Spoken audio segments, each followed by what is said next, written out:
윤석열 대통령이 이렇게 하고 있는 거 이제 국민들이 압니다. 우리 패널들께서도 자세히 설명을 해 주셨는데 선거에 어떻게 하면 좀 도움이 돼 볼까 그렇게 하느라고 지역도 이런 데 고르고 사람들 불러서 하는 얘기도 규제 확 풀겠다 그러면 이제 재건축하고 있는 사람들 표 될 것 같기도 하고 또 뭐 세금 감면해 주겠다라고 하면 또 좋아할 것 같기도 하고 그래서 하는 것 같은데 적어도 솔직해야 됩니다. 뭐 이걸 가지고 나중에 소통했다 이런 얘기하면 안 되는데요.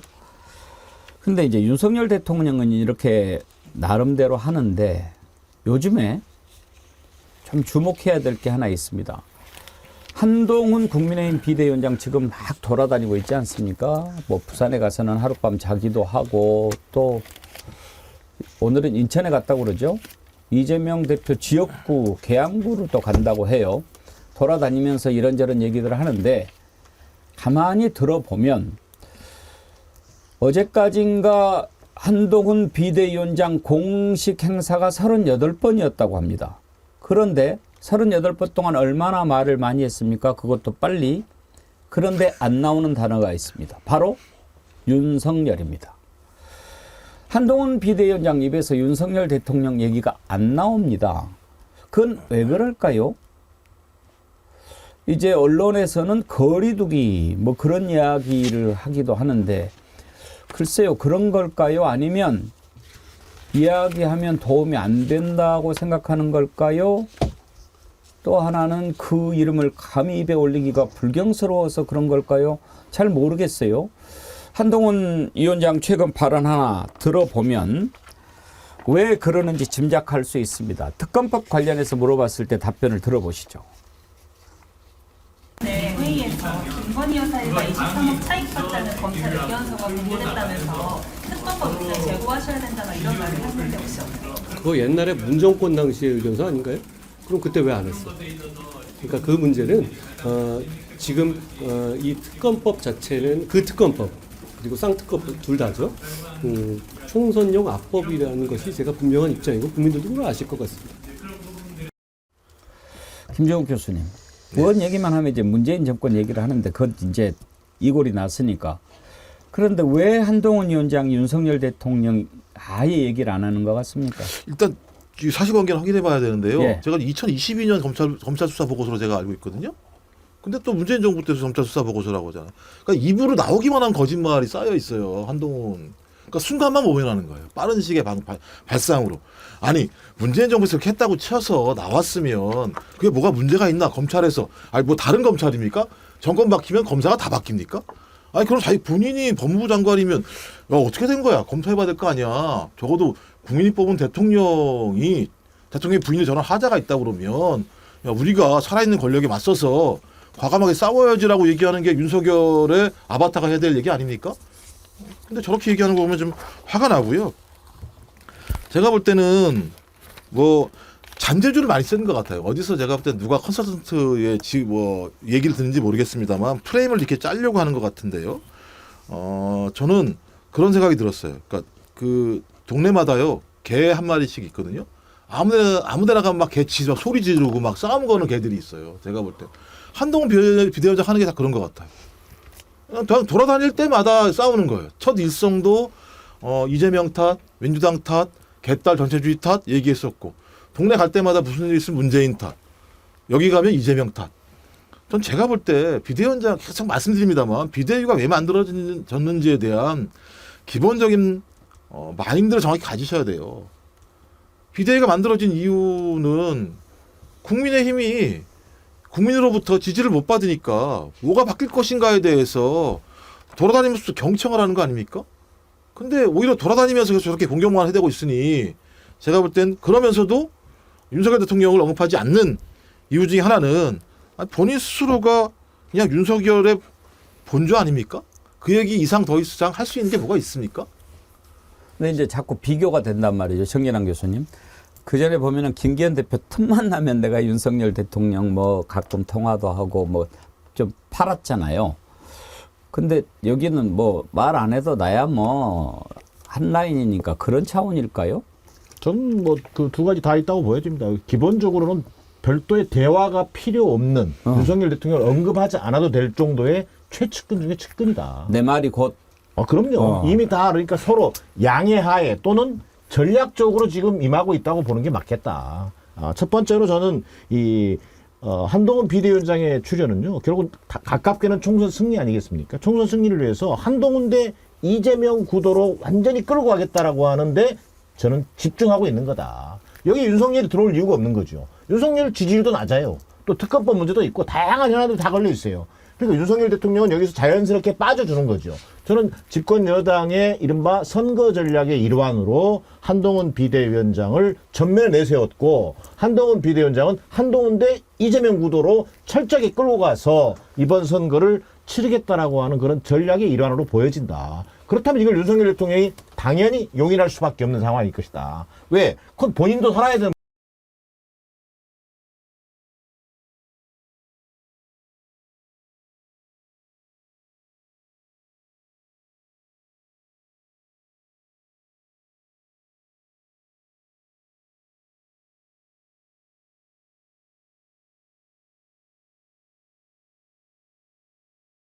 무망해지고 이런 상황. 자, 뭔가 돌파구가 필요하다라는 그런 변곡점이라는 게 있을 수 있다. 그런 상황에도 과연 한동훈이 김건희 특검법에 대해서 또는 이태원 참사 특별법에 대해서 국민적 요구에 대해서 계속 대통령과 똑같은 스탠스만을 취할 수 있겠는가? 대통령의 측근으로서의 역할만 할 수 있겠는가? 이런 문제들은 새롭게 제기될 가능성은 있다. 예. 제가 오늘 뭐 처음 들은 얘기입니다만 벌써 이제 그런 징후들이 나타나요. 자, 뭐 좀 사실관계들은 확인돼야겠습니다만, 자, 김건희 팬클럽, 김건희 여사 팬클럽 이름이 지금 뭔지 아십니까?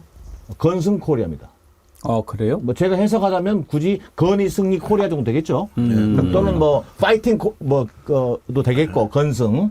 자, 팬클럽이 있나요 아직? 뭐, 강신업 제가 좀 약간 좀 변화된 케이스인 걸로 알고 있어요. 반론. 자, 한동훈 팬클럽이 뭔지 아십니까? 동원중. 위드 훈이더라고요. 위드 훈이. 그러니까 훈이와 함께죠. 근데 뭐 확인은 필요하겠습니다만 이 건승 코리아와 이 위드 훈이와의 이 다툼이 있다는 거예요. 그 다툼을 가지고 국민의힘에다가 지금 위드 훈이 팬클럽에 대해서 경고를 해달라라는 요구를 했다는 거예요. 그 핵심이 뭐냐면 위드 훈이 소위 한동훈 팬클럽 사람들이 영부인을 비판하고 김건희 특검법에 대해서 얘기하고 다닌다. 이런 일이 없도록 제재해달라라고 국민의힘 뭐 당에다가 일종의 뭐 제소도 아니겠습니다만 이걸 건의를 했다 이런 내용을 제가 접한 바 있거든요. 이게 무슨 얘기냐면 위드 훈이 입장에서는 한동훈 입장에서는 그런 어떤 자신들의 목표가 달성되기 위해서 당연히 그런 얘기들이 나올 수밖에 없다. 그러면 거기에 대해서 과연 이제 윤석열과 김건희라고 하는 두 주체가 어떻게 대응할 것인지 이런 고민은 시간이 지나면 당연히 제기될 수밖에 없는 그런 운명적 그런 관계다. 저는 이렇게 보여집니다. 조만간 한동훈 날아가겠네요. 근데 아직은 어쨌든 총선 승리라고 하는 절대 과제가 있기 때문에 그런 역할 분담론으로 가겠죠. 근데 이제 윤석열 대통령을 언급을 하지 않는 것은 좀 분석을 해볼 필요가 있습니다. 이게 일단 표에 도움이 안 되니까 하는 거겠죠. 그런데 이제 그 얘기를 하려면 따라 붙는 게 있어요. 바로 김건희 씨입니다. 그 얘기를 하자니 할 수가 없고 그 얘기를 안 하니 윤석열 대통령 얘기를 할 수가 없고 그런 건 아닐까 싶어요. 근데 한동훈 비대위원장과 김건희 씨와의 관계를 정확하게 한 번에 설명해 주는 게 진작에 공개된 적이 있죠. 서울의 소리에서 대선 기간에 그 이명수 기자인가요? 예, 이명수 기자. 예, 얘기했을 때 그거 한번 들어보시면 어떤 관계인지 알 수가 있어요. 그거 한번 들어볼 수 있을까요? 누나 저기 동훈이 형 전화번호 모르나? 누구? 한동훈이 형 전화번호 몰라? 한동훈? 응. 왜? 무슨 일 전화번호. 있어? 내가 좀 제보 좀 할 게 몇 개 있는데. 그럼 나한테 줘. 아니 네. 나한테 준 게 아니라 응. 내가 번호 줄 테니까 거기다 내가 한동훈이한테 전달하라 그럴게. 그래요? 응. 그게 몰래 해야지. 그 동생 말 조심해야 돼. 어디 가서 절대 조심해야 돼. 아휴. 김주정 의원님. 네. 뭐 세상에 비밀이 어디 있어요. 저렇게 다 나오는데 완전히 자기 뭐 종부리듯 하는 거 아닙니까? 그러니까요. 아니 한동훈 당시 이제 저 표현을 빌면 한동훈이 뭐 본인 직속 뭐 부합니까? 남편하고 함께 일하는 뭐 동료이자 후배 검사쯤 되겠죠. 그런데 그 부인이 저런 식으로 뭐 한동훈이한테 전달하라 그렇게 이렇게 쉽게 말할 수 있다는 그냥 너무 그게 일상이었다는 거를 반증하고 있다고 생각하고요. 특히 이제 윤석열 대통령에 대해서 그 이름 석자를 거론하지 못하는 이유가 뭐겠어요? 그냥 분리하려는 작전이겠죠. 근데 분리가 됩니까? 그게 한동훈 비대위원장이 본인 개인기로 뭐 조금 지지율이 올라갔다 손 치더라도 대통령 지지율 여전히 답보 상태고 부정평가 여전히 똑같고 그런 상황이면 분리가 안 되는 거죠. 특히 이철규 공관위원이 들어가느냐 마느냐를 놓고 국민의힘 의원들도 예의주시를 했었는데 들어간 거 가지고 말이 많잖아요. 그런데 이철규 의원까지 갈 것도 없이 한동훈 위원장이 이미 용산과 불가분의 관계인데 뭐 다시 뭐 재론할 필요도 없다고 생각하고요. 특히 대통령이나 여당 대표의 지지율이 떨어지면 의정 보고서나 의원들이 특히 이제 앞으로 뭐 그 선거 홍보물 같은 거 만들 때요. 대통령하고 찍은 사진 안 넣습니다. 지금도 벌써부터 그런 그 조짐들이 나타나고 있잖아요. 의원들이 다 한동훈 위원장하고 찍은 사진만 의정 보고서에 올리려고 하고 그런 것만 SNS에 올리려고 지금 다 노력하고 있는데 그게 이제 사실 윤석열 지우기죠. 김기현 대표 체제에서 대표될 때는 이번 총선은 윤석열 대통령 얼굴로 치르는 거다 라면서 큰소리 쳤었는데 이제는 뒤에 숨을 수밖에 없는 처지인데 그게 숨어지냐는 말씀이에요.